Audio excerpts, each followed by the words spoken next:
오늘은 태도남아 박지원 새정치민주연합의 박지원 의원 모시겠습니다. 네, 청와대 전 비서실장도 하시고 원내대표 2번 하신 박지원 전 의원입니다. 오늘 안녕하세요. 어떻게 보세요? 결과 어떻게 선전했다고 봐야죠, 새정치민주연합 측에서. 그렇지도 못하죠. 아쉬운 부분도 많죠. 예. 다 잡았던 경기지사, 인천시장. 그러나 또 충청도에서 대전까지 사건을 한 것은 희망입니다. 네, 부산. 물론 무소속이었지만 오거돈 후보 지지했을 거 아닙니까? 그렇죠. 그죠? 그러나 대구 김부겸 선전함을 보면 굉장히 큰 변화가 일어나고 있다. 서울이 표차가 컸어요. 그렇죠. 서울이 이렇게 클 줄은 몰랐어요. 특히 경기 무효표가 14만인데 만약 통합진보당 비록 우리하고 연대는 안 했지만 그분이 후보 사퇴했다는 것을 유권자들이 알았다고 하면 역전됐어요. 그렇죠. 김진표 겨우 4만여 표 차. 아쉽죠. 들어가시죠.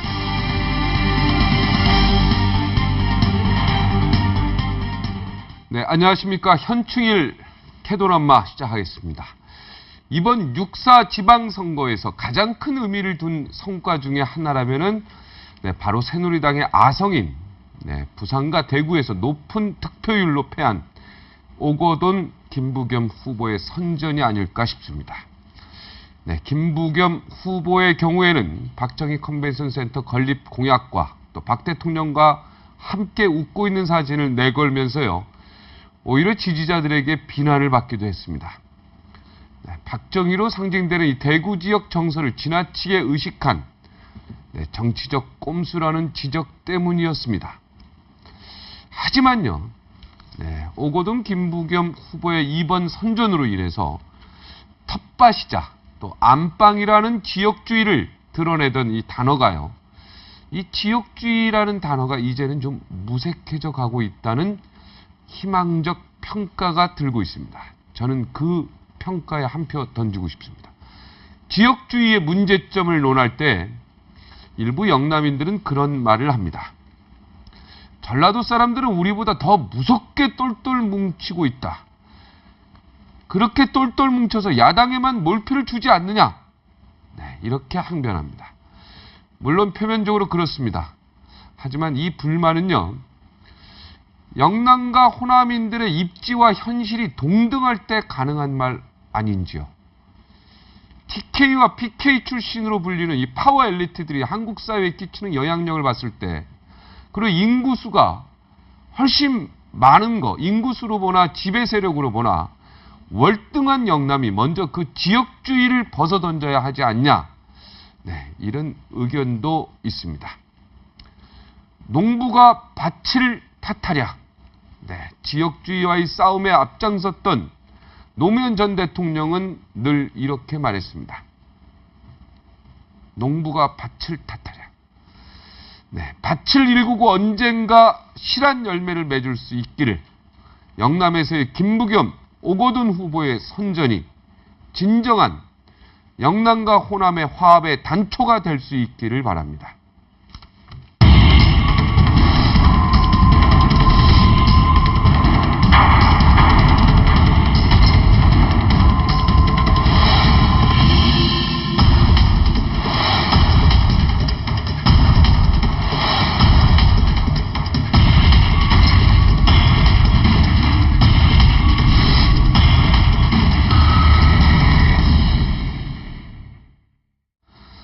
여당이 8곳, 그리고 야당이 9곳, 승자도 패자도 없던 승부였지만은 양쪽 다 치명상을 입었습니다. 특히 새정치민주연합은 서울은 수성했지만 경기와 인천을 아주 아깝게 내준 게 가슴 아플 듯합니다.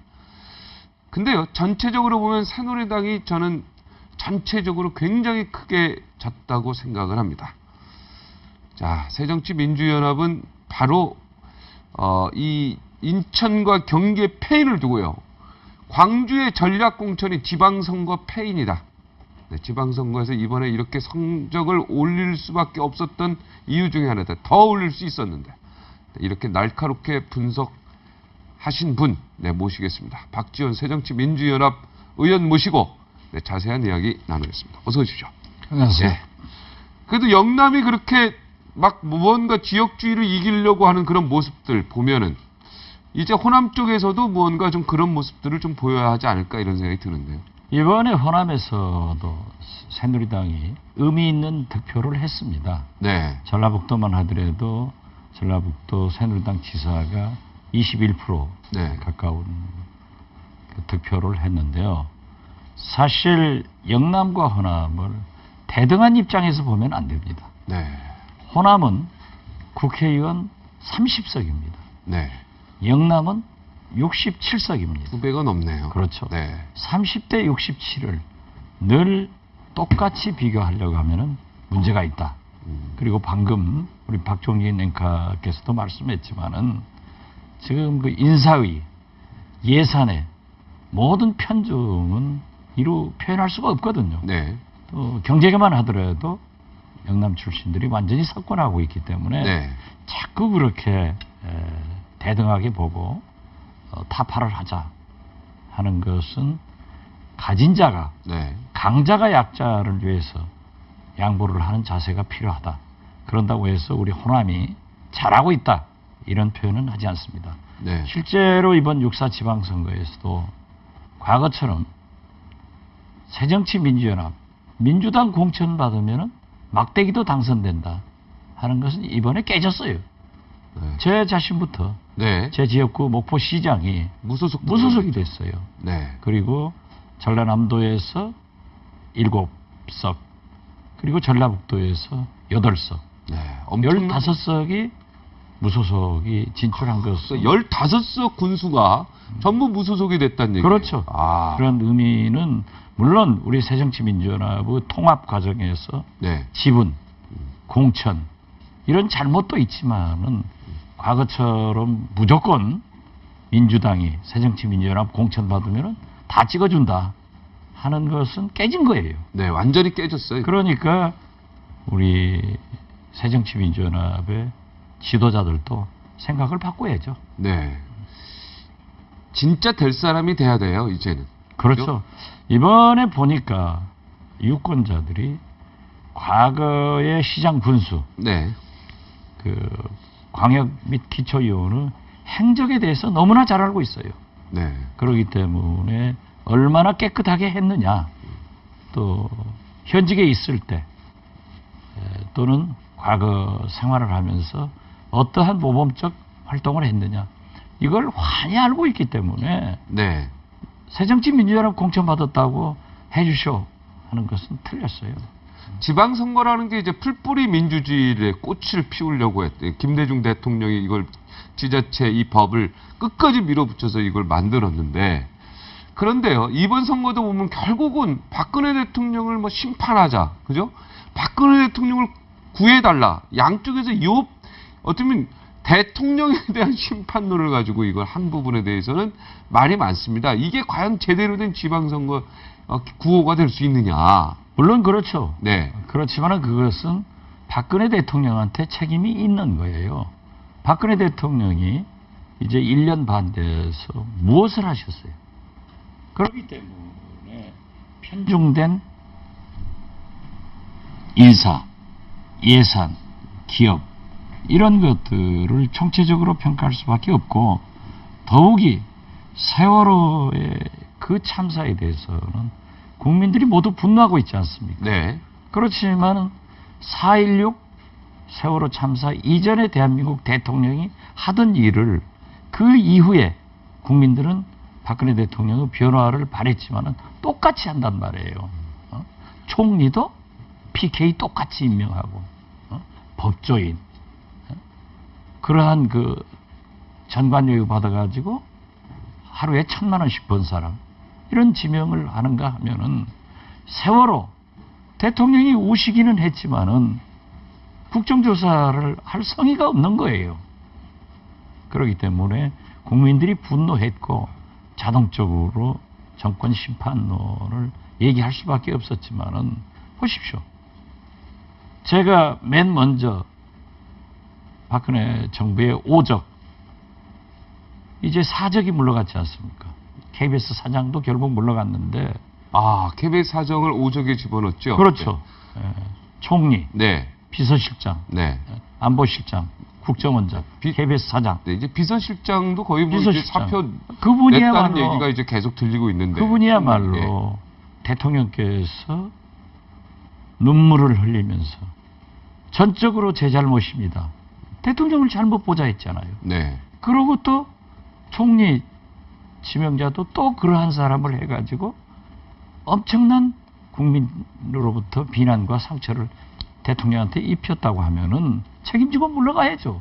그러니까 자연스럽게 이번 지방선거에서 정권 심판론이 나오고 또 새누리당에서는 대통령의 눈물을 생각하자 하는 그런 것으로 잘못된 거죠. 박근혜 대통령 1년 반 동안 아무것도 제대로 못한 거는 국정원 댓글이라든지 NLL 포기바라든지 뭐 최 총장 아들 이야기든지 여러 가지의 사건에 어떻게 보면은 새정치민주연합도 발목을 잡은 부분이 일부분 있지 않습니까? 일부 책임이 있죠. 아니죠. 그러면 국정원장, 국방부, 군이 네. 국정원 댓글. 선거에 네. 개입하는 것이 옳은 일입니까? 이건 아니죠. 네, 아닌데 너무 시간을 길게 아니죠. 계속 물고들어진 거 있죠. 속전속결로 네. 제대로 수사를 하고 제대로 재판을 진행시켰으면은 지금 아무런 문제가 없는 겁니다. 청와대 오래 계셨지 않습니까? 최동국 검찰총장만 하더라도 네. 그분이 사표 냈으면은 혼의 아들이 있으면은 그걸 정리했으면 되는 거예요. 왜 청와대가 직접 뒷조사를 하고 총리실이 그런 짓 하고 그렇기 때문에 자동적으로 키운 겁니다. 어찌됐든 청와대에도 오래 계셨고 장관도 하시고 그랬는데 하여튼 박근혜 대통령 지금 1년 반 동안 야당이 발목 잡고 이런 부분들도 분명히 인정은 하셔야 되지 않겠습니까? 그거와 관련해가지고 저는 뭐 네. 우리 민주당 새정치민주연합도 그게 또 정치고요. 잘했다라고 네. 할 수 없지만은 네. 본래 야당은 야당다워야 됩니다. 네. 그래서 제왕적 대통령의 그러한 독선, 독주에 대해서는 발목을 잡아야죠. 네. 그러면 선거에 발목을 잡아야 되는데 당연히 잡아야죠. 네. 그 지금 그러면 네. 대통령께서 발목을 세게 잡았어요. 네. 손을 내밀어야 네. 손을 잡죠. 네. 그런데 국정원 손을 내밀어야 손을 잡는다. 그렇죠. 국정원 대선기 댓글 사건, 군의 정치 개입 이런 모든 문제를 오리발만 내니까 발을 잡아야죠. 네. 그래서 저는 이제 거듭 말씀드리지만 네, 이제는 좀 발 좀 안 잡으셔도 되거든요. 이제 대통령 좀 도와주셔야죠. 이제. 대통령이 바뀌어야죠. 대통령을 도와드릴 준비가 되어 어떻게 대통령이 이제 바뀌는 그래서 제가 그 얘기를 한 거예요. 네. 우리가 과거에 그 시대가 주민등록을 옮겨서 저축의 수단으로 부동산 약관을 산 것을 인정해 주겠다. 네. 그렇기 때문에 지금 현재의 투명한 인사청문회에 패스될 사람이 아무도 없다. 네. 그런다고 하면은 청와대에서 제대로 검증을 해가지고 야당과 소통을 해야지. 네. 청와대 비서실 검증팀이 인사 검증은 하지 않고 대통령 심기 검증만 해가지고 대통령 심기 읽어서 그걸 내놓으니까 야당이 잡을 수밖에 없는 거죠. 자, 어떤 사람이 총리가 됐으면 좋겠습니까? 저는 좀 진짜. 진짜 네. 저는 예를 들면 비록 좀 국가 네. 서열 2위였지만은 네. 강창희. 강창희 국회의장. 네, 국회의장 같은 분. 그런 분이 굉장히 총리가 되면 좋으신 되겠다. 분이에요. 네. 그다음에 우리 서청원 대표나. 서청원 대표가 총리에도 저는 아주 그런 좋겠다. 분들이 좀 그때 이제 발목 안 잡고 민주당. 정치인들이기 네. 때문에 네. 폭넓게 사고를 할 수 있고 종합적 판단을 할 수 있는 거예요. 네. 그리고 국회와도 야당과도 소통할 수 있는 그런 인물이 돼야지. 김문수 지사는 어떻습니까? 김문수 지사는 대통령이 안 시킬 거예요. 대통령이 안 시킨다. 네, 그분은 아마 제2의 이해창 총리가 될 가능성이 있고 네. 또 대권 후보를 바라보고 있다고 하면은 저는 안 시킬 거라고. 네. 서청원, 강창희, 그런 이분들 이런 분들 그런 분들 같은 분들이 네. 종합적으로 판단도 할 수 있고 네. 또 인격적으로나 훌륭하다. 정치적으로 무난한 분들이다. 네. 그러나 그분들도 검증해봐야죠. 아, 검증하다 보면 또 이상한 거 다 나올 그러니까 수 있으니까 그러한 그게 문제죠. 소통을 하라 이겁니다. 네. 이러한 문제가 있는데 국가를 위해서 좀 이해를 해달라 하고 대통령께서 야당 우리 새정치민주연합의 두 대표를 불러가지고 네. 사전에 대화를 하면은 아, 서로 될 거 아니에요. 아. 그런데 뭐 절대 야당과는 국회를 무시하고 소통을 하지 않으면서 무조건 내놓고 여기 해달라. 안 해주면은 야당이 발목 잡아서 못하고 있다. 발목을 내밀어요. 손을 내밀으라고 그러세요. 손을 내밀어라. 그렇죠. 네. 발목 내밀지 말고. 그렇죠. 네. 자, 지금 장관들이요. 제가 듣기로는 청문회 겁나 절대 장관 안 나른다. 네? 이런 지금 분위기가 되고 있는데 이게 청문회 관련해서도 좀 개인적인 건 비공개로 할 필요가 있지 않냐 이런 목소리 나오는 거에 대해서는 어떻게 생각하세요? 그렇지 않습니다. 인사청문회라고 하는 것은 미국 의회에서 가장 발달됐는데요. 백악관 인사팀들은 엄청난 검증을 하는 거예요. 그런데 물론 미국 사회가 우리보다 더 훨씬 투명했죠. 네. 그래서 아까 제가 모두에도 말씀드렸지만은 네. 우리의 과거 시대가 주민등록을 옮겨서 저축의 수단으로 적당한 농지를 매입하고 또 유학 가서 자제분들 낳다 보니까 병역을 또 기피하는 경우도 있고 네. 이러한 것은 지금 현재 저는 이명박 정부 당시 병역, 시민권, 탈세, 부동산 투기 이게 4대 필수 과목을 이수한 사람만 꼭 장관에 추천을 하더라고요. 네. 거기다 플러스해서 논문 표절 네. 이것까지 문제가 되면은 이제 이러한 인물이 있는데 우리가 검증을 해보니까 이 부분에 하자가 있다. 그렇지만 그 내용이 이런 거니까 야당에서 한번 이해를 해줬으면 좋겠다. 이런 소통을 하면은 우리 민주당은 언제든지 준비가 돼 있습니다. 네. 이런 그런데, 약점이 있는 부분이 있다 이런 것들을 좀 그것도 너무 과도하면 안 되죠. 안 되면 하여튼 소통을 하라. 그렇죠. 네, 대화를 하자. 예. 네. 그러면 이런 모든 문제들이 조금은 많이 해결될 수 있다. 우리가 그 시대가 그런 거에 있으니까. 사실상요, 이번에 새정치민주연합이 더 크게 승리를 했어야 된다. 이런 목소리가 높습니다. 이런 측면에서 어저께 한 쓴소리 한마디 하셨지 않습니까? 이번에 패인은 광주의 전략공천 때문이다. 결국 그래서 안철수 대표를 비롯해서 민주당에서 거기 지원 세력을 너무 힘을 썼기 때문에 조금만 힘 배분을 인천이나 경기나 부산이나 대구나 이렇게만 좀 했어도 더 큰 효과가 있지 않겠느냐 이런 뭐 주장이 있는데 거기에 동조하시는 거죠. 어제 뭐 제가 맨 먼저 네. 얘기를 했기 때문에 네. 제가 뭐 동조가 아니라 저는 그렇게 충고를 한 거죠. 네. 그것은 왜 그러냐니까는 사실 이번 지방선거에 인천을 지키지 못했고 네. 더욱이 경기도 얼마나 억울한 거예요. 네. 그런데 우리 당력이 그렇게 집중됐느냐. 그리고 사실 말이죠. 당 지도부라는 게 일하러 다니는 게 지도부 아닙니다. 전략을 세우고 지휘를 해야죠. 육군 참모총장이 전쟁 나면은 소총 들고 전쟁터로 나가는 게 아니에요. 네. 전략을 세우고 작전 지휘를 해야죠. 네. 또 우리가 세월호 진도 현장에도 가보면은 네. 정홍원 총리나 이주영 장관이 일하러 다니더라고요. 네. 그래서 왜 그러느냐? 총리나 장관 현장 지휘를 하려면은 앉아서 파악을 해가지고 지휘를 해주는 것이 바람직하다라고 저는 얘기를 했는데요. 네. 이번에 사실 광주 그 누구도 전략공천 한다고 안 했어요. 두 대표도 반드시 경선한다. 또 그 새 후보도 경선하자. 그랬는데 그 휴일 연휴 한밤중에 전략공천 발표해가지고 굉장히 헤맸다고요. 네. 난리가 났어요. 네, 저도 강하게 비판을 했어요. 네. 그래서 두 대표가 특히 안철수 대표가 광주에 가서 금남로에 돗자리 깔고 석고대죄해라. 그러면서 설득하고 이해를 시키고 국민들로부터 이해를 받아야 된다. 그렇게 해서 몇 번 가서 상당한 이해가 되고 또 저도 선당 후사의 자세로 가서 열심히 이틀을 선거운동을 했단 말이에요. 광주 당선됐죠.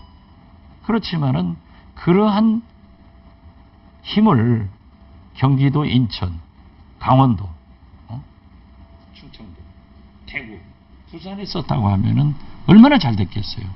그리고 중앙당에서 이 지도부가 어디가 취약하니까 어떤 의원은 그쪽으로 가서 지원을 해라 하는 총체적 지원을 전략을 짜줘야 되거든요. 그게 없었죠. 아무도 없으니까 네. 저도 그냥 저 알아서 가는 거예요. 저 직책이 없지 않습니까? 저 없죠. 의원이니까. 예. 네. 가다 보니까는 네. 부천 가니까 문재인 의원이 부천에 와 있어요. 네. 같이 돌아다니고. 같이도. 인천 가니까 또 인천에 와 계세요. 네. 이런 것이 어떻게 있을 수 있냐 이거죠. 아. 그리고 우리가 통합진보당과 그러니까 당 지도부가 잘못했네 그러면은. 잘못했죠. 그런 전략을 다 하는 거지. 당 지도부가 소총수처럼 나가서 일하는 건 말이 안 되는 거다. 육군 이건. 참모총장이 네. 전략과 작전 지휘를 하지 않고 소총 들고 쏘러 다닌 거예요. 이제 안철수 대표 얘기하시는 거죠? 아니 우리 지도부가 다 그랬어요. 아, 그냥 두 대표적으로 대표가- 안철수 대표 얘기하는 그렇죠. 거 아닙니까? 그리고 우리가 통합진보당과 연합연대를 하지 않겠다고 선언하고 이미 안 하고 있습니다. 네. 그렇다고 하면은 어떻게 됐든 그쪽 후보가 사퇴를 했으면은 우리가 전략적으로 그걸 충분히 홍보를 해야 된다는 말이에요. 네. 그러든지 중앙선관위를 독려를 해서 그 후보가 사퇴했다는 것을 중앙선관위에서 좀 알려달라. 홍보할 수 있도록. 예. 네. 이런 요구를 했어야 되는데 가만히 두고 보니까 지금 경기도만 하더라도 네. 14만 표가 무효표가 됐어요. 네, 무효표 중에 상당수가 통진당 후보를 찍었죠. 그것은 모르겠어요. 네, 아무튼 그렇습니다. 네, 무효표가 제가, 네, 맞습니다. 14만 표가 네, 됐는데 14만 중에 우리 많은 수가 통진당 후보를 찍었고요. 김진표 네. 경기도지사 후보가 4만 표 차이로 졌는데. 4만 표 차이로 졌단 말이에요. 네. 이것은 뭐라고 다 오건우 후보도 2면파 차이로 졌는데요. 그렇죠. 통진당 후보를 찍은 그 사퇴한 통진당 후보를 찍은 사람이 5만 표예요. 그렇죠. 그러니까 이게 참 선관위에서 만약에 그것만 이쪽에서 많이 주장만 했었으면 선관위에서 네. 해라 하는 것은 뭐 법적으로 없을 거예요. 네. 그렇지만은 우리 새정치민주연합에서 요구할 수 선관위에 강력하게 요구를 하면서 네. 우리가 사표를 방지합시다. 네. 이런 캠페인만 했어도 네. 김진표 경기도지사가 오거든 부산시장이 충분히 당선할 네. 수 있었는데 하지 무효표가 못하고 14만인데 4만 표 차이밖에 안 났으니까 그렇죠. 이게 참 사표를 방지해야 되는 게 중앙선관위의 또 역할인데 얼마든지 이쪽에서 그거를 강력하게 요구할 수 있는 네, 권한이 있었는데 그걸 놓친 게 이번에 굉장히 또 아까운 패배 네, 장면을 연출했다. 그리고 인천만 하더라도 안산에 이어서 세월호의 직접 피해 지역 아니에요. 네. 그리고 유정복 후보가 안행부 장관 당시에 박근혜 정부는 안전행정부로 바꿨기 때문에 안전에 책임을 진다. 그래서 이런 대형 사고가 다시는 없을 것이다. 네. 라고 하는 이런 문제들을 우리가 총력적으로 인천 시민들한테 알렸으면은 송영길 시장이 패배하는 것은 막을 수 있었죠. 네. KBS 기란현 사장 해임한 거에 대해서는 어떻게 생각하십니까? 아주 잘했죠. 아주 KBS 잘했습니까? 이사회가 네.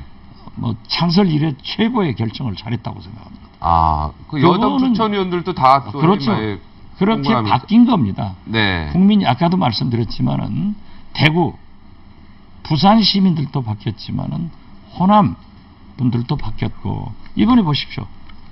친박 이 광역단체장 후보들이 경선에 다졌어요. 내리 네. 꼽은 인천이나 부산만 이겼죠. 네. 그리고 국회의장 경선만 하더라도 비박인 정의화 의장과 황우여 전 대표가 101표 대 40표 이런 엄청난 차이가 나타나고 하는 것은 우리 정치권이 변하고 있는 거예요. 사실 우리 새정치민주연합에서도 압도적으로 박영선 원내대표가 당선하는 것 이런 것은 생각지도 못했던 거예요. 네. 그래서 우리가 변화를 국민은 변하고 있는데 우리 정치권만 후퇴에 얽매여 있기 때문에 이런 결과가 왔다. 저는 그렇게 봅니다. 네. 박원순 시장 서울은 이렇게 차이가 크게 난 건 어떻게 분석하십니까? 박원순 시장이 워낙 뛰어나서 그렇습니까? 뛰어나게 잘 한 거예요. 네. 지난 3년간 진짜 서민시장답게 무엇을 전시 행정이 아니라 서울 시민이 필요로 하는 기본적인 것을 해결해 나간 겁니다. 네. 박원순 시장이 이제 차기 대통령 후보로 우뚝 섰습니다. 그렇게 보고 있습니다. 어떻게 보십니까? 저도 그렇게 봅니다. 아, 그렇게 보십니까? 그렇지만은 박원순 시장이 당분간은 서울시정에 전념을 하실 것으로 보고 네. 사실 이번에 제가 전국적으로 네. 유세를 하다 보면은 다 그런 얘기를 하더라고요.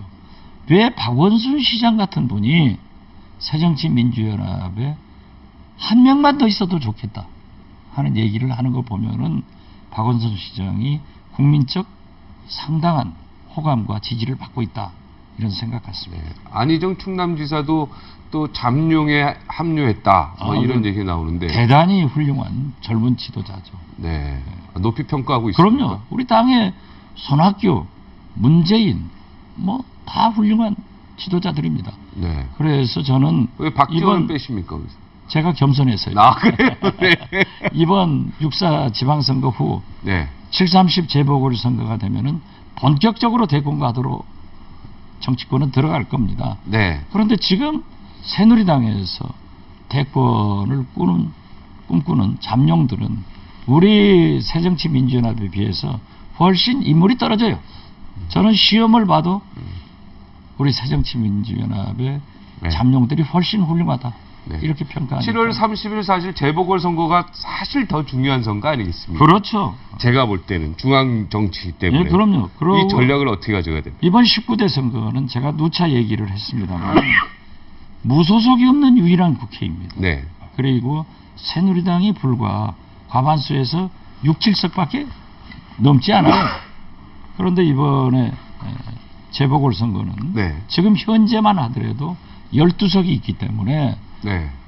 예를 들면은 영남은 영남, 호남은 호남, 뭐 제터를 박는다고 하더라도 수도권에서 우리 새정치민주연합이 승리를 하면은 과반수가 무너질 수도 있고 네. 또 과반수를 못 무너뜨리더라도 국회에서 가장 중요한 상임위가 여야 동수가 되는 거예요. 그러면 박근혜 대통령의 지시를 받는 그런 국회가 아니고 제왕적인 박근혜 대통령을 견제, 감시할 수 있고 박근혜 대통령의 독선 독주를 제동을 걸기 때문에 저는 오히려 네. 박근혜 대통령의 성공을 위해서도 이번 7.30 재보궐선거에 우리 새정치민주연합을 지지해달라 이렇게 저는 박근혜 말씀드립니다. 대통령의 성공을 위해서도 그럼요. 새정치민주연합을 네, 지지해줘요. 제대로 견제할 수 있는 세력을 만들어달라. 그렇죠. 네. 지금처럼 박근혜 대통령이 국회도 무시하고 국민도 무시하고 언론도 지배하고 나홀로 모든 것을 결정한 그래도 국민을 무시하지 그러면은 않죠, 박근혜 대통령. 국민을 무시하니까 세월호 국정조사 같은 것 그렇게 얘기를 하는 거죠. 하는 겁니까? 네. 네. 서운해할 것 같은데 청와대에서. 대통령이 야당은 야당다워야 됩니다. 네. 우리 지도부가 박근혜 대통령한테 달콤한 소리 하려면요 탈당해서 새누리당 가야 돼요. 네. 야당은 야당다워야 되는 거예요. 야당은 야당 둬야 된다. 그렇죠. 네. 그런다고 해서 제가 원내대표 2번 하면서 필요한 것은 과감하게 양보하고 대통령께 협력할 것은 합니다.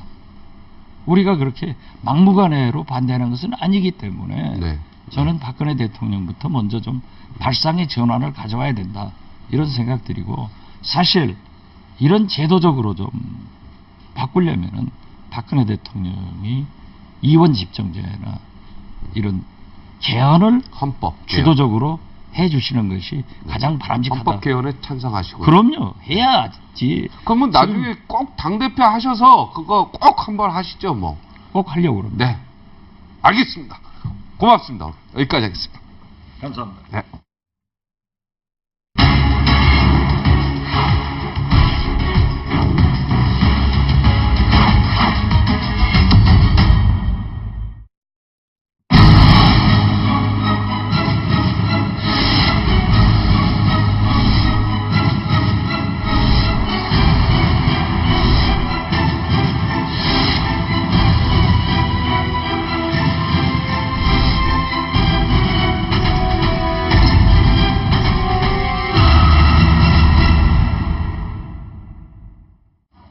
민심의 경고를 읽은 걸까요? 아니면 한숨 돌린 박근혜 대통령의 국가개조와 인적 쇄신에 지금 박차를 가하고 있습니다. 국민의 경고를 읽은 것 같습니다. 다가오는 730 재보선을 앞두고 청와대와 여야는 또다시 시험대에 올랐습니다. 이번 지방선거에서 새누리 또 새정치민주연합에서 활약하고 돌아온 캐도남마 식구들 모시겠습니다. 김태일 영남대 교수, 홍성걸 국민대 교수 모시겠습니다. 들어오십시오. 네, 고생하셨습니다. 네, 고생하셨습니다.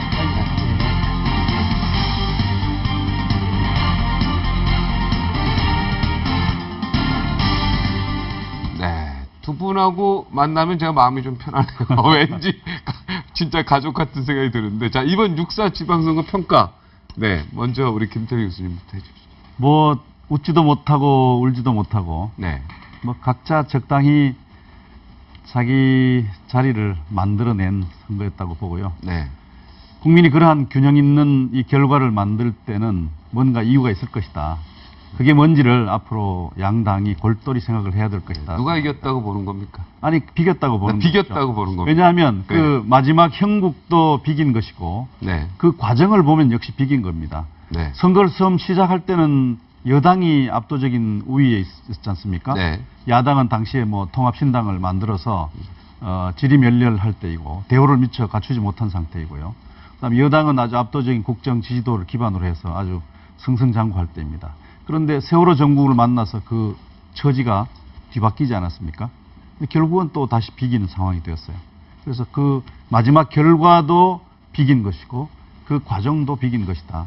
그렇게 봅니다. 과정도 비겼고 결과도 비겼다. 그렇습니다. 우리 홍 교수님은 어때요? 예, 뭐 아마 많은 분들이 그렇게 생각을 하신 것 같아요. 뭐 예컨대 격려와 경고를 동시에 했고, 또는 뭐 상금도 주고 회초리도 들었다, 뭐 이렇게 표현을 하는데요. 저도 여러 차례에 걸쳐서 이런 뭐 대규모 선거에서, 전국적인 선거에서 이런 논평도 해봤고, 결과에 대해서 항상 생각을 해봤습니다만, 이번만큼 이렇게 그 국민들이 균형적인 그런 감각을 발휘한 적이 있었을까 싶을 정도로, 뭐 광역자치단체 장뿐만이 아니고요. 기초자치단체 장에 있어서도 사실은 새누리당이 좀 많이 가져가긴 했습니다만, 지난번이 워낙 이 새정치민주연합이죠. 사실상 민주당이었는데, 민주당이 워낙 지배적이었었어요. 그것을 다시 균형 감각을 새로 맞춰준 뭐 이런 그 선거였다, 이렇게 보고 있습니다. 네, 저는 새누리당이 졌다고 보는데요. 네, 왜냐면 부산 텃밭에서도 겨우 선전했고요. 네. 서울 같은 경우는 사실 참패로 봐야 되고요. 예. 경기 인천 같은 경우에 어쩔 수 없이 있었지만 충청권은 모조리 졌거든요. 네. 어떻습니까? 이거 제가 볼 때는 새누리당의 완패라고 이거 판정 내리는 게 맞지 않습니까? 그래서 제가 과정 얘기를 했는데요. 네. 그러나 세월호 정국이 시작이 되었을 때 네. 새누리당은 전멸할 것이다 이런 생각이 들 정도로 네. 참담하지 않았습니까? 네. 어쨌든 그런 가운데서도 박근혜 대통령의 국정 지지도를 올려놓고 각 후보들의 지지도를 다시 또 회복시킨 것은 새누리당의 저력이라고 볼 수 있죠. 네. 부산은 어떻게 보셨습니까? 그 무효표가 굉장히 많이 나왔는데 네. 그중에서 통진당 후보 이미 사퇴를 한 통진당 후보 뽑은 사람이 몇만 표가 된다 그래요. 그러니까 2만 표 차인 오거돈 후보는 야 이것만 제대로 홍보했어도 참 이겼겠다 이렇게 지금 땅을 칠 것 같다는 생각이 듭니다. 맞습니다. 아마 뭐 부산뿐만 아니고 전 지역이 그 피를 말리는 접전이었지 않나. 네, 부산, 경기, 인천 뭐 이런 그렇습니다. 데죠. 네, 충청 남북도 다 그렇고요. 네. 네. 그 부산에서 서병수 후보가 오거돈 후보에게 밀리고 있는 상황에서 네. 부산 쪽이 무리수를 떴어요. 그 가덕도 신공항을 이제 가덕도로 가져가겠다라고 하는 것을 보여주는 네. 그런 이벤트를 했는데요. 네. 그것이 대구 경북을 자극했죠. 그래서 대구에 나섰던 권영진 새누리당 후보가 아주 애를 먹고 또 김부겸 후보가 야 이거 당선되는 거 아니냐 네. 뭐 이렇게 생각할 정도로 분위기가 아주 이상하게 돌아갔어요. 대구 분위기가 이상하게 그렇습니다. 돌아왔습니까?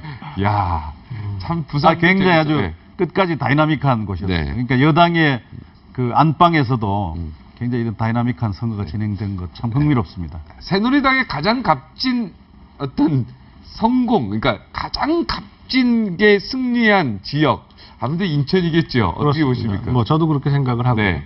우선 저 부산 잠깐 말씀을 드리면은요. 부산에서의 오거돈 후보의 선전 분명히 그 새누리당에 대한 경고라고 생각이 들어요. 네. 그런데 왜 전반적으로 볼 때 새누리당의 패배가 아니라고 보느냐라고 하는 것은 아까 김 교수님 말씀 잘하셨는데 이게 사실은 그 세월호 정국이 한 50여일 지나면서 모든 것을 거기에다 다 묶어놔 버렸습니다. 네. 그리고 야당은 그 뭐 선거 과정에서 유일한 그 말하자면 그 선거 전략이라고 한다면 세월호 참사에 대한 책임론을 주장을 한 거란 말이에요. 네. 그걸로 전부 선거를 치렀는데 그러한 선거 그 이 프레임 속에서 지금 여당이 9군데를 가지고 있다가 그래도 8군데를 수성을 했다면 이건 대단한 성과다라고 하는 거죠. 그렇다고 네. 해서 뭐 이겼다고 볼 수는 없지만 그래서 비겼다는 말씀을 드린 거고 그 비겼다는 것에 가장 그 이 절묘한 수가 바로 인천입니다. 네. 그 인천은 송영길 시장이 우선 무엇보다도 현역 프리미엄을 가지고 있어요. 막강했죠. 예, 현역 프리미엄이 있었고 그다음에 세월호 이전에도 송영길 시장이 훨씬 앞서 있었어요. 네. 거기에 세월호 참사라고 하는 그 말하자면 악재가, 네. 우군이 같이 보태졌어요. 네. 이제 그 저 새정치민주연합 쪽에. 거기 또 유정복 후보가 안전행정부 또 담당 장관이었지 안전행정부 않습니까? 장관이었었어요. 네. 그러니 거기다가 인천 출신도 아니에요. 네. 유정복 장관. 그렇죠. 그러니까 모든 구조가 악조건 속이었고 스스로가 사실은 나가고 싶어서 나간 게 아니고 누가 봐도 밀려서 나. 김포 출신 삼선 의원이 뭐하러 거기를 나가겠습니까? 인천시장을. 근데 나갈 사람이 없으니까 지금 떼밀려서 나간 형국이었단 말이죠. 네. 그러니까 사실은 송영길 시장 입장에서 보면 이건 질 수 없는 선거였어요. 근데 이거를 지금 하여간 유정복 장관이 이유야를 막론하고 이건 뒤집었단 말이죠. 이거는 새누리당 입장에서 볼 때 대단히 큰 선거고요. 이건 진 줄 알았는데 예, 사실 그렇죠. 여기는 졌다고 생각해요. 사실은 서울, 경기, 인천 중에 서울은 뭐 당연히 질 것으로 예상이 네. 됐었습니다만 경기, 인천 중에 이 경기 하나 건지면 이건 정말 성공하는 거 네. 아니냐라고 생각할 정도로 위기가 심했었어요. 네. 거기가 컸어요. 이 수도권에서. 그런데 결과가 유정복 장관이 이제 후보가 이겨서 지금 그만큼 새누리당으로서는 참 그야말로 저 지옥까지 떨어졌다가 지옥 문턱에서 지금 다시 돌아온 그런 결과가 유정복 시장이 효자입니다. 새누리당한테. 뭐 그렇게 지금은 볼 수도 있죠. 굉장히 고마워요. 네. 거꾸로 보면 가장 뼈아픈 패배는 어느 쪽? 가장 뼈아픈 패배는 저는 개인적으로요. 사실은 강원도를 보고 있습니다. 그렇죠. 예, 거의 다 이겼다 마지막에. 예, 저는 왜 그러냐면요. 사실은 강원도가 새누리당 후보가 좀 약하기는 했습니다. 이 최문순 전 지사에 비해, 최문순 지사에 많이 비해서 좁혀졌어요. 조금 상당히 후보 자체가 좀 약하기는 했지만, 그러나 최문순 지사나 그 전에 이광재 지사나 말이죠. 강원도를 통해서 뭐 그렇게까지 강원도민한테 이 환영받은 것 같지가 않았고, 그 다음에 크게 해놓은 것도 많지가 않았어요. 왜냐하면 지금 평창 올림픽이나 이런 것들이 전부 다 사실 그 전에 이루어졌던 거란 말이죠. 네. 그래서 저는 상당히 막상 막하를 물론 예상을 했지만 잘하면 이길 수도 있겠다라고 생각을 했고요. 왜 아깝게 생각을 했느냐? 앞으로 사실은 새누리당 정부가 평창 올림픽을 위해서 모든 걸 다 지원을 해줘야 되는 판입니다. 근데 이 지원을 다 누가 누리느냐? 지금 새정치민주연합의 도지사가 누리게 돼 있는 거예요. 네. 이거 굉장히 참 아까운 거고요. 또 하나 아깝다고 보면은 기초지만은 원주가 참 아깝습니다. 왜냐하면 원주는 잘 아시다시피 강원도의 심장이거든요. 제일 인구도 많고. 원주 때문에 이겼습니다. 최문순. 네. 맞습니다. 그래서 원주가. 근데 원주에 원주를 왜 졌는지 아십니까? 그거 모릅니다. 그거 모르시죠? 원래 전에 박근혜 대통령이 국회의원 시절에 오송하고 생명과학단지요. 네. 오송하고 대구로 갔습니다. 지금 대구 계시지만 네. 사실은 그 생명과학단지가 원주로 가기로 돼 있었던 겁니다. 네. 평가 결과 이런 네. 걸 볼 때. 그런데 그것에 대한 원주 시민들의 반감이 굉장히 커요. 그거를 알고 있으면서 지금까지 새누리당이나 박근혜 정부가 원주 쪽에 대해서 선물을 해준 게 하나도 없는 거예요. 그 반감이 지금까지도 지난번 뭘 해줘야 되네요, 새누리당. 네, 지난번에도 그러니까 사실은 앞으로 뭐 해줘야죠. 줄 수 있는 거를 안 줬으니까. 생명과학단지 가기로 했는데 그거 대구로 갔어요. 대구로 갔으니까요. 그 모든 조건이나 이런 것이 대구보다 원주가 나았었단 말이죠. 네. 객관적인 평가에서. 그럼 그런 원주로 겁니다. 갔어야죠. 누군가 그런 또 정치권에 뭔가 힘이 작용했겠네요. 뭐 그럴 가능성이 많죠. 네, 그럴 가능성이 예. 그래서 많다. 하여간 그것이 이번 이 강원도에서 또 원주에서의 새누리당의 뼈아픈 패배, 이것이 저는 가장 새누리당으로서는 아깝다 이렇게 생각합니다. 새정치민주연합의 거꾸로 가장 값진 승리 지역은 어디로 보세요? 충청도라고 볼 수 충청도. 있습니다. 아, 예. 왜냐하면 남북도. 지난번 대통령 선거 때는 박근혜 대통령을 압도적으로 지지해 준 지역이지 않습니까? 네. 또 박 대통령의 외가가 있기도 하고요.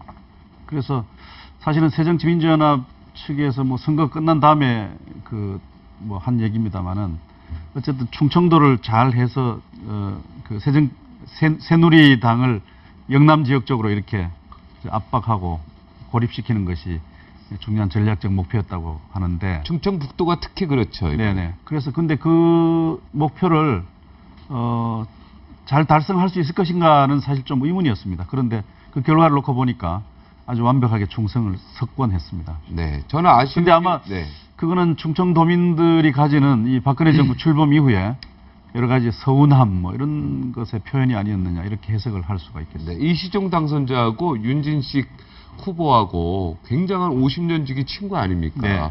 근데 이번에 서로 고발전하고 서로 친구 헐뜯는 모습 보면서 저는 두 분이 너무 가슴이 아픈 거 50년의 그 우정을 참 이 선거 때문에 이렇게 가슴 아프게 서로 욕하고 고발하는 거 보면서 두 분이서 어떻게 소주 한잔 하면서 화해하고 악수했으면 좋겠어요.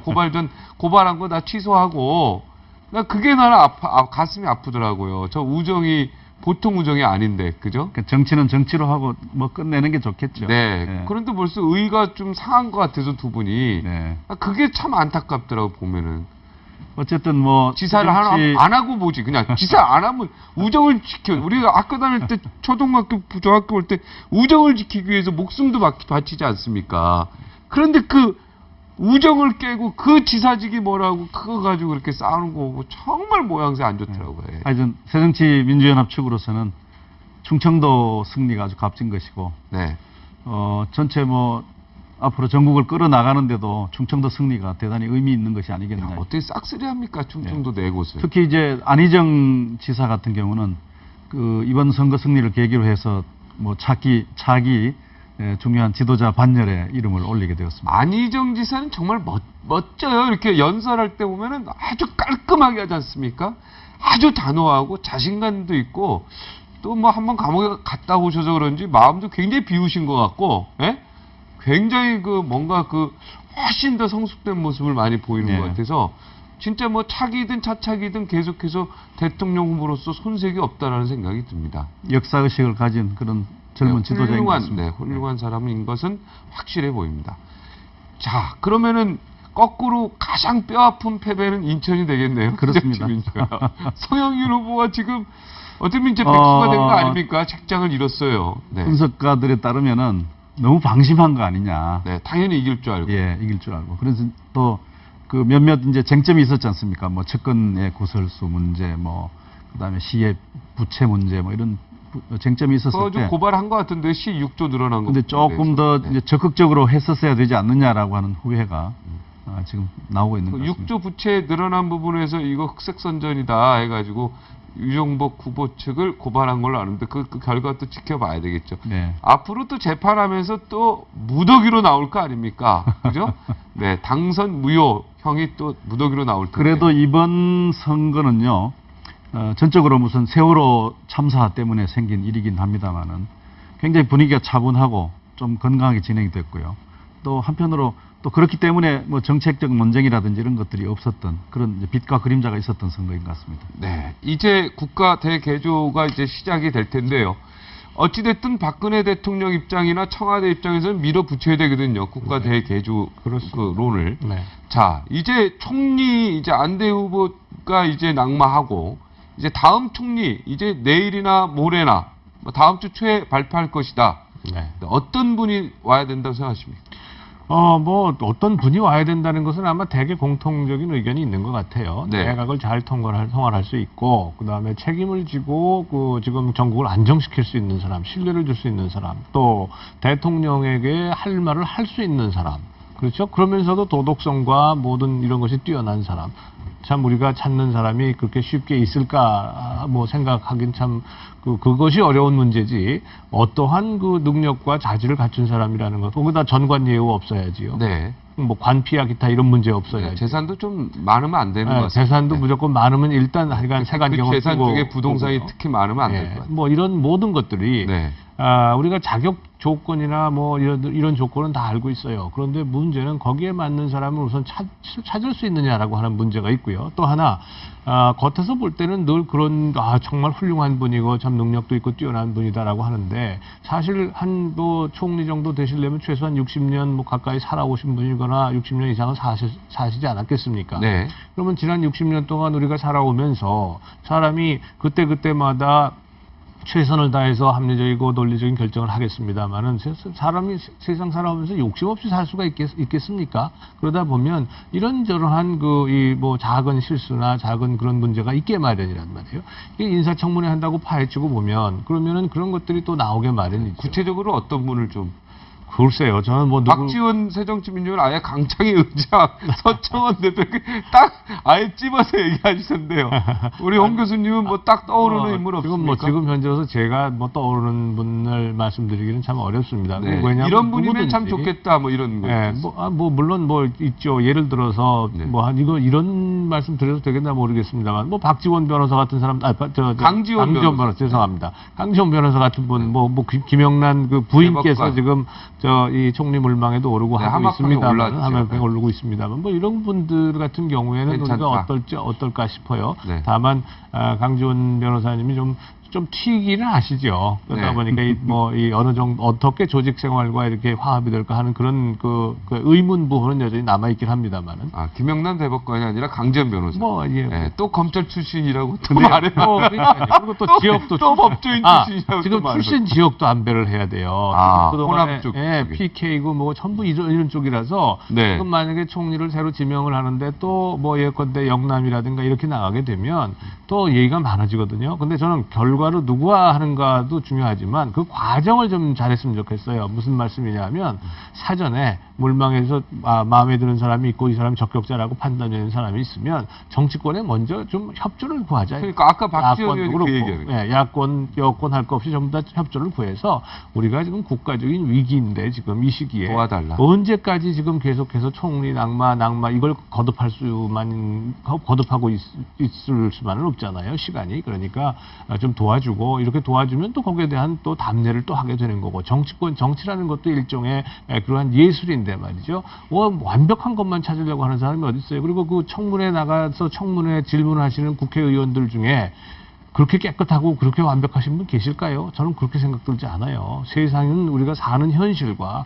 이상이 좀 다르지 않습니까? 거리가 좀 있잖아요. 너무 이상적으로만 접근해서 이번에 그 자리를 하시는 총리가 정말 무슨 부처님이나 공자님이나 예수님을 한꺼번에 합쳐놓은 것 같은 분을 자꾸 찾으려고 하지 말자. 네, 신적인 존재를 찾지 말자. 인간을 찾자. 좀 너그럽게 하자는 얘기인데, 자, 어떻습니까? 저는 뭐 총리 후보, 예. 법조인은 피했으면 좋을 것 같고. 이번 법조인은 왜냐하면 좀 더 정치적 상상력을 가지고 네. 좀 더 소신을 가지고 일을 할 수 있는 분을 찾아야 된다고 생각이 들고요. 네. 차제 뭐 야권에서 한 분을 찾는 것도 어떨까? 그거 재밌지 않습니까? 야권에서요. 그렇습니다. 얼마나 멋있습니까? 멋지죠.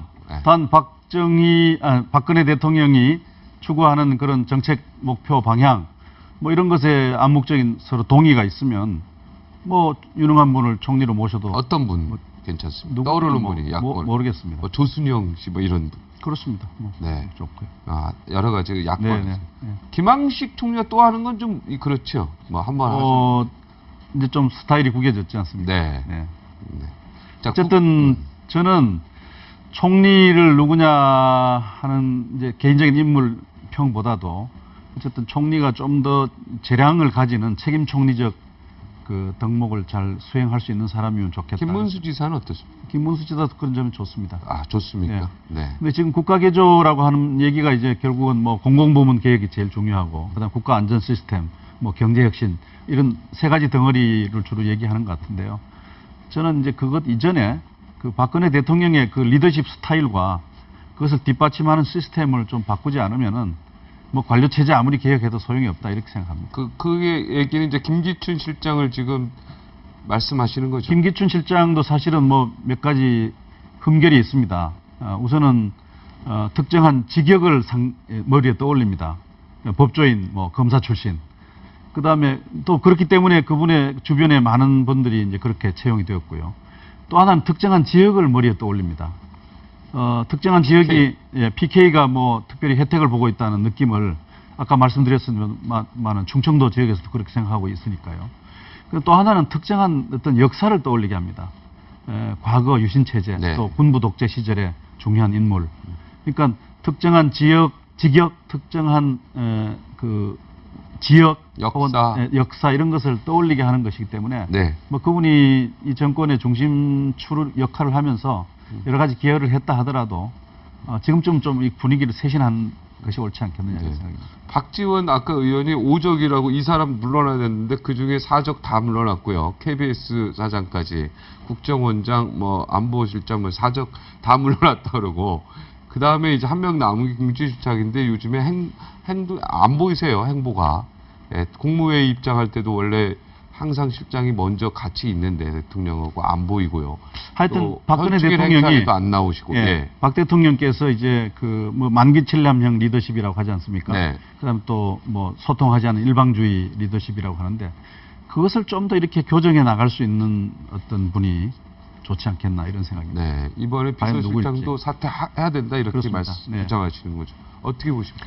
예, 저는 뭐 비서실장뿐만 아니고 사실은 그 청와대 수석 전체가 다 일괄 사표를 제출하는 것이 저는 좋다고 봅니다. 청와대 뭐, 수석진들 일괄 사표. 그렇습니다. 네. 그래서 거기에서 실장이라든 뭐 실장도 그렇고 사실 이번에 민정수석은 아주 결정적인 그런 그 이 문제를 일으켰지 않습니까? 네, 사실 민정수석 교체되는 것 같더라고요. 예, 안대희 그 지명자를 거르는 과정에서 그런 못한 것, 뭐 그 밖에도 뭐 경제팀이라든가 이런 쪽에 지금 그 교체 수요가 있고요. 어차피 내각과 함께 맞물려 있기 때문에 그래서 이 그런 그 국가 개조론 혹은 뭐 지금 그 모든 이런 그 완전한 개혁을 해 나가는 입장에서 대통령이 선별적으로 수리할 건 수리하는 게 좋겠다 이런 생각을 가지고 있고요. 근데 무엇보다도 지금 청와대가 그야말로 이 상명하복의 통치 구조를 지금 가지고 있는 것 같아요. 그러니까 아래층에서 올라가는 것이 대통령이 조금 싫어하거나 대통령이 원하지 않는 것은 안 올라가는 거 아닌가. 눈치를 너무 본다 이런 얘기죠 한마디로. 그렇죠. 그래서 지금 앞으로 비서실장을 비롯해서 청와대 수석에 들어갈 분들은 그런 것이 아니라 협치의 대상이 되는 분들이 들어가야 된다. 지금은 통치의 시대가 아니고 협치의 시대다. 할 말 하는 사람. 그렇습니다. 그리고 그래서 대통령과 함께 열심히 일하는 것이 중요하지 대통령의 말씀을 일방적으로 받아 적는 사람들이 지금 필요한 게 아니란 말이에요. 그러니까 그런 모습을 청와대는 그렇게 얘기를 해요. 그게 대통령께서 모두 발언할 때 수석들이 그냥 적는 거다. 그래서 그 모습만 자꾸 나가니까 청와대가 그렇게 일하는 것처럼 보인다. 그래서 불만이다라고 얘기하는데 그게 불만이면 서로가 팔 걷어붙이고 토론하는 토론하고 논쟁하는 모습을 그것도 화면을 나가도록 보여줘야죠. 예. 해야 되는데 그게 지금 안 보이는 거죠. 그러니까 국민들이 볼 때는 야, 이 청와대 이거는 여기는 보니까 대통령이 만기칠람하고 아까 자꾸 만기칠람 얘기가 다 나오지 않습니까? 아니 어떤 대통령이 무슨 능력이 다 그렇게 좋고 참 많아서 모든 걸 갖다 다 만기칠람 할 수 있습니까? 그거 없는 거거든요. 대통령은 현장 중심으로 현장에서 만약에 필요한 사람이 있으면 직접 그 사람한테 직접 연락을 해서 만나보고 이렇게 할 수 있어야 되는데 지금 근데 되게 서류만 많이 본다. 근데 그것이 되게 올라간 거다. 이런 것들이 지금 문제로 지적이 되고 있으니까 저는 청와대 운영 방식 자체가 좀 바뀌어져야 된다. 이렇게 생각합니다. 난 회의석도 좀 원탁으로 했으면 좋겠어요. 이렇게 타원형이잖아요. 보통 국무회의 석상도 그렇고 딱 원탁으로 해서 진짜 딱 옆으로 쫙쫙 옆에 앉아서 의원들이 너무 멀면 안 돼요. 토론할 때는 가까워야 돼요. 백악관의 국무회의실 못 보셨어요? 백악관에 보면 아주 조그마한 오발이라고 그러잖아요. 약간 타원형 비슷한데 네. 대통령이 가운데 앉으면 전부 다 이렇게 돼 있고 아주 옆이 다 좁아요. 네. 우리나라처럼 아주 그냥 회장님 의자에 네. 최여면 넓게 돼 있고 넓고 이렇게 된 게 아니라 네. 굉장히 좁습니다. 그래서 서로가 어깨가 다 닿을 정도예요. 그러니까 누구는 걸터 앉아서 얘기하고 누구는 어디서 서서 얘기하고 말이죠. 와이셔츠 팔 걷어붙이고서 이런 장면들이 그냥 저 내셔널 TV를 통해서 전부 다 나가니까 일반 국민들이 볼 때도 미국 시민들이 볼 때도 이거는 일하는 모양이 보이잖아요. 우리 저 상하양안 합동회의 할 때 우리 대통령께서 가서 연설하실 때 보세요. 하원에 전부 모여가지고 듣긴 합니다만은 거기 보면 전부 다닥다닥 다 붙었잖아요. 네. 예? 그래서 어깨가 다 닿을 정도로 좁게 앉는단 말이죠. 대한민국 국회의원들은 전부 떨어져 앉아가지고 완전히 그냥 대왕마마처럼. 예, 그래서 저는 그것부터 바꿨어요. 이런 것들도 저는 이 국민들이 원하는 방식이 아니다. 국민들에게 진정으로 다가가고 하려면 제가 뭐 언젠가 그런 얘기 한 적도 있어요. 아니 세상에 국민들의 심부름꾼이라 그러면서 심부름꾼들은 정문으로 앞에 들어가고 주인은 맨 뒷문으로 들어가게 하는 국회가 어디 있느냐고 전 세계에. 네. 정문을 주인들한테 돌려드리고 후문을 심부름꾼이 써야 되는 거 아닙니까? 레드카펫은 국회의원만 들어가요. 예. 그 그러니까 바로 옆으로 그래요. 들어가야 그러니까 돼요. 지금 안 돼. 이게 이 형식이 그렇다면 그 형식이 생각을 지배하는 겁니다. 네. 그러니까 국회의원들이 아무리 입으로는 우리는 심부름꾼이고 우리는 서비스를 제공하는 것이라고 해도 스스로가 볼 때 큰 의자에 큰 차에 정문으로 딱 들어가고 국회의원들만 쓸 수 있는 문으로 들어간다. 네, 맞습니다. 레드카펫. 이게 특권 의식 아닙니까? 네. 이런 것부터 버려야 된다는 거죠. 네, 59초로 들어와서 우리 김태리 교수님 말씀 듣도록 하겠습니다. 네, 6월 6일 현충일 캐논한마에서 바라본 세상. 나라를 위해 목숨을 바친 정말 순국 선열들이 없었더라면요. 네, 우리 존재조차 없었을지도 모릅니다. 네, 순국 선열에 감사하는 하루가 됐으면 좋겠습니다. 저는 여기서 물러가겠고요. 김태리 교수님 마지막 730 재보궐 선거에 대해서 한 말씀 부탁드리겠습니다. 이번 지방선거의 결과는 모두들 변화하기를 요구하고 있습니다. 여도 야도 대통령도 그리고 쾌도 남마도 네. 모두 변화를 누가 더 잘할 것인가 730 재보궐선거의 가장 핵심적인 변수라고 보겠습니다. 네, 캐논한마도 변화하십시오. 변하겠습니다. 네. 네, 어떻게 변해야 될지 우리도 빨리 회의를 하러 가야 되겠습니다. 고맙습니다. 네. 아.